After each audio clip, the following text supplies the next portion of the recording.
മഹാഭാരതത്തിൽ അധികം ചർച്ച ചെയ്യാതെ പോകുന്നതും എന്നാൽ അതിശക്തിയും ത്യാഗവും നിറഞ്ഞ ഒരു സ്ത്രീ കഥാപാത്രമാണ് ഹിഡുംബി. മനുഷ്യനും രാക്ഷസിയും തമ്മിലുള്ള അതിരുകൾ മറന്ന പ്രണയത്തിനും മാതൃത്വത്തിനും വേണ്ടി ജീവിച്ച അത്ഭുതകരമായ ഒരു സ്ത്രീ കഥാപാത്രം ഹിഡുംബിയുടെ ജീവിതം.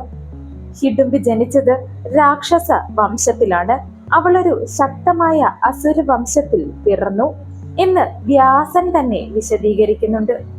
മനുഷ്യരിൽ നിന്നും അകന്ന് ജീവിച്ചിരുന്ന ഈ രാക്ഷസ വർഗം ശക്തിയും മായാവിദ്യയിലും അതിക്രമികൾ ആയിരുന്നു. ഹിഡുംബിയുടെ സഹോദരനായിരുന്നു ഹിഡുംബൻ എന്ന ഭീകര രാക്ഷസൻ. മനുഷ്യമാംസം ഭക്ഷിച്ചുകൊണ്ട് ജീവിക്കുന്നവനായിരുന്നു അവൻ. കാട്ടിലൂടെ യാത്ര ചെയ്യുന്ന മനുഷ്യരെ പിടിച്ച് കൊല്ലുകയും ഭക്ഷിക്കുകയും ചെയ്യുക എന്നതായിരുന്നു അവന്റെ പതിവ്. എന്നാൽ സഹോദരിയായ ഹിഡുംബി അതിൽ നിന്ന് വ്യത്യസ്തയായിരുന്നു. അവൾക്ക് കരുണയും സ്നേഹവും വാത്സല്യവും ഉണ്ടായിരുന്നു. രാക്ഷസിയായിരുന്നുവെങ്കിലും സ്നേഹമുണ്ടായിരുന്നു അവൾക്ക്. ലക്ഷഗ്രഹത്തിൽ നിന്ന് രക്ഷപ്പെട്ട പാണ്ഡവർ അമ്മയായ കുന്തിയോടൊപ്പം കാട്ടിൽ കൂടി സഞ്ചരിക്കുമ്പോൾ ഹിഡുംബിയുടെ ജീവിതം മാറി മറിയുകയായിരുന്നു. ഒരു ദിവസം അവർ കാട്ടിലൂടെ നടന്ന് അവിടെ വിശ്രമിക്കുമ്പോൾ ഹിഡുംബ രാക്ഷസൻ മനുഷ്യരുടെ മണം അനുഭവിക്കുന്നു. ഉടൻ തന്നെ അവൻ സഹോദരിയായ ഹിഡുംബിയെ അയക്കുന്നു അവരുടെ അടുക്കലേക്ക്.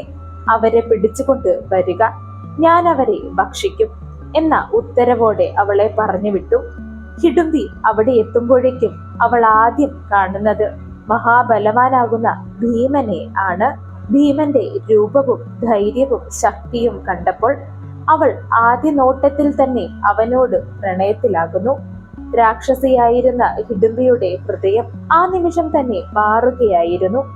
ഹിഡുംബി തന്റെ രാക്ഷസ രൂപം ഉപേക്ഷിച്ച് അതിസുന്ദരിയായ സ്ത്രീയുടെ രൂപത്തിൽ ഭീമന്റെ മുൻപിൽ എത്തി. അവൾ തന്റെ സഹോദരന്റെ പദ്ധതി ഭീമനോട് തുറന്നു പറഞ്ഞു. ഹിഡുംബൻ എന്ന രാക്ഷസൻ അവൻ എന്റെ സഹോദരനാണ്. അവൻ നിങ്ങളെ കൊല്ലുവാൻ അയച്ചതാണ് എന്നെ. പക്ഷേ ഞാൻ നിങ്ങളെ സ്നേഹിക്കുന്നു എന്നവൾ അവനോട് പറയുന്നു. ഈ രംഗം മഹാഭാരതത്തിൽ ഏറ്റവും പ്രശസ്തമാണ്. ഭീമൻ ആദ്യം സംശയിച്ചെങ്കിലും ഹിഡുംബിയുടെ സത്യസന്ധത തിരിച്ചറിയുകയും അതേസമയം ഹിഡുംബൻ അവിടെ എത്തി സഹോദരിയുടെ പെരുമാറ്റത്തിൽ കോപാകുലനാകുകയും ചെയ്തു. തുടർന്ന് ഭീമനും ഹിഡുംബനും തമ്മിൽ ഭയാനകമായ യുദ്ധം നടക്കുന്നു. കാടെല്ലാം നടുങ്ങുന്ന തരത്തിൽ ആ യുദ്ധം. ഒടുവിൽ ഭീമൻ ഹിഡുംബനെ കൊല്ലുന്നു. സഹോദരന്റെ മരണത്തിന് ശേഷവും ഹിഡുംബി ഭീമനെ വിട്ടുപോയില്ല. അവൾ കുന്തിയുടെ മുൻപിൽ എത്തി ഭീമനെ വിവാഹം കഴിക്കുവാൻ അനുവാദം ചോദിച്ചു. കുന്തി അവളുടെ ആത്മാർത്ഥത മനസ്സിലാക്കുകയും ഒരു നിബന്ധനയോടെ സമ്മതിക്കുകയും ചെയ്തു. ആ നിബന്ധന എന്തെന്നാൽ ഒരു മകൻ ജനിക്കുന്നത് വരെ മാത്രം ഭീമൻ നിനക്കൊപ്പം ജീവിക്കും. അതിനുശേഷം അവനും ഞങ്ങളും മടങ്ങും എന്നതായിരുന്നു ആ നിബന്ധന. അവരങ്ങനെ പറയുവാൻ കാരണം അവൻ രാജവംശത്തിൽ പിറന്നവനാണ്. അവർക്ക് തങ്ങളുടെ കർത്തവ്യം നിറവേറ്റേണ്ടതും ആകുന്നു. അതിനാൽ തന്നെ മടങ്ങിപ്പോക്ക് അനിവാര്യം തന്നെ ആകുന്നു. ആ വ്യവസ്ഥ അവൾ അംഗീകരിച്ചു. ഭീമനും ഹിഡുംബിയും തമ്മിൽ വിവാഹിതരായി. മനുഷ്യനും രാക്ഷസിയും തമ്മിലുള്ള വിവാഹമാണ് നടന്നത്. ഹിഡുംബി ഭീമനെ അത്യധികം സ്നേഹിച്ചു. എന്നാൽ ഭീമന്റെ ജീവിത ലക്ഷ്യം പാണ്ഡവരോടൊപ്പമുള്ള ജീവിതം തന്നെയായിരുന്നു. അങ്ങനെ ആ ബന്ധത്തിൽ അവർക്ക് ജനിച്ച മകനാകുന്നു ഘടോൽഗജൻ. ജനിച്ച നിമിഷം മുതൽ തന്നെ അതിശക്തനായ ഒരു യോദ്ധാവായിരുന്നു അവൻ. മനുഷ്യന്റെയും രാക്ഷസന്റെയും ശക്തി ഒരുമിച്ച് കിട്ടിയ പുത്രൻ. അവന്റെ തല വലിയ കലം പോലെ ആയിരുന്നു ഉണ്ടായിരുന്നത്. അതുകൊണ്ട് തന്നെ അവന് ഘടോൽഗജൻ എന്ന് നാമമുണ്ടായി. ഹിഡുംബി മകനെ കാട്ടിൽ വളർത്തി. അവനെ യുദ്ധകലയും മായാവിദ്യയും പഠിപ്പിച്ചു. പിതാവായ ഭീമൻ പാണ്ഡവരോടൊപ്പം പോയെങ്കിലും ഹിഡുംബി ഒരിക്കലും ഭീമനോട് വൈരാഗ്യമോ വെറുപ്പോ കാണിച്ചില്ല. മറിച്ച് പാണ്ഡവരെ സഹായിക്കുവാൻ മകനെ സജ്ജനാക്കി വളർത്തി. കുരുക്ഷേത്ര യുദ്ധത്തിൽ ഘടോൽഗജൻ പാണ്ഡവർക്കായി യുദ്ധം ചെയ്തു. കൗരവസേനയെ വിറപ്പിച്ച അതിശക്തനായ യോദ്ധാവായിരുന്നു അവൻ. രാത്രി യുദ്ധത്തിൽ അവനെ തോൽപ്പിക്കുവാൻ ആർക്കും കഴിയില്ലായിരുന്നു. ഒടുവിൽ കർണൻ തന്റെ ദിവ്യായുധമായ വാസവിക ശക്തി ഉപയോഗിച്ച് ഘടോൽഗജനെ കൊല്ലുകയും ഈ വാർത്തയറിഞ്ഞ ഹിഡുംബി തകർന്നു പോകുകയും ചെയ്തു. മകന്റെ മരണത്തിൽ അവൾ അതീവ ദുഃഖിതയായി. എന്നാൽ അവളുടെ മകന്റെ മരണം പാണ്ഡവനെ രക്ഷിച്ചുവെന്ന സത്യം അവൾ മനസ്സിലാക്കി.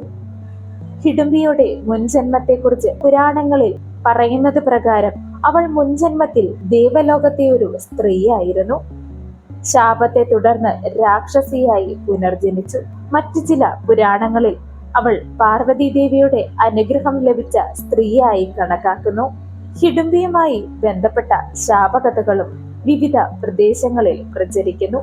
ചില കഥകളിൽ സഹോദരനെ കൊല്ലിച്ചതിനാൽ തന്നെ രാക്ഷസവർഗം അവളെ ശപിച്ചു എന്ന് പറയുന്നു. മറ്റു ചില ഇടങ്ങളിൽ മനുഷ്യനെ സ്നേഹിച്ചതിനാൽ തന്നെ അവളെ സമൂഹത്തിൽ നിന്ന് പുറത്താക്കി എന്നും പറയുന്നു. എന്നാൽ അവൾ ഒരിക്കലും തന്റെ തീരുമാനത്തിൽ നിന്നും പിന്മാറിയിട്ടില്ല. പ്രണയത്തിനും ധർമ്മത്തിനും വേണ്ടി അവൾ ജീവിച്ചു. അതുകൊണ്ട് തന്നെ ഇന്നും ഹിഡുംബി ഒരു ശക്തിയായ സ്ത്രീ കഥാപാത്രമായി ആരാധിക്കപ്പെടുന്നു. ഭാരതത്തിലെ ചില പ്രദേശങ്ങളിൽ ഹിഡുംബിയെ ദേവിയായി ആരാധിക്കുന്നു. പ്രത്യേകിച്ച് ഹിഡുംബാദേവി ക്ഷേത്രം വളരെ പ്രശസ്തമാണ്. ഈ ക്ഷേത്രം വനത്തിനിടയിൽ സ്ഥിതി ചെയ്യുന്ന അത്ഭുത പുരാതന ക്ഷേത്രം. ഇവിടെ ഹിഡുംബിയെ ഹിഡുംബാദേവി എന്നാണ് വിളിച്ച് ആരാധിക്കുന്നത്. അവളെ കാടിന്റെ രക്ഷകയായി കാണുന്നു. ഹിഡുംബിയുടെ മരണത്തെക്കുറിച്ച് വ്യക്തമായ വിവരങ്ങൾ മഹാഭാരതത്തിൽ ലഭ്യമല്ല. ചില കഥകൾ പ്രകാരം അവൾ പിന്നീട് തപസ്സിൽ ഏർപ്പെട്ടു. അങ്ങനെ അവൾ ചരമമടഞ്ഞു എന്ന് പറയുന്നു. മറ്റു ചിലർ പറയുന്നു മകന്റെ മരണത്തിന് ശേഷം ഏകാന്ത ജീവിതം നയിച്ചുവെന്നും പിന്നീട് അവൾ ദേവിയായി ആരാധിക്കപ്പെടുവാൻ തുടങ്ങിയെന്നും.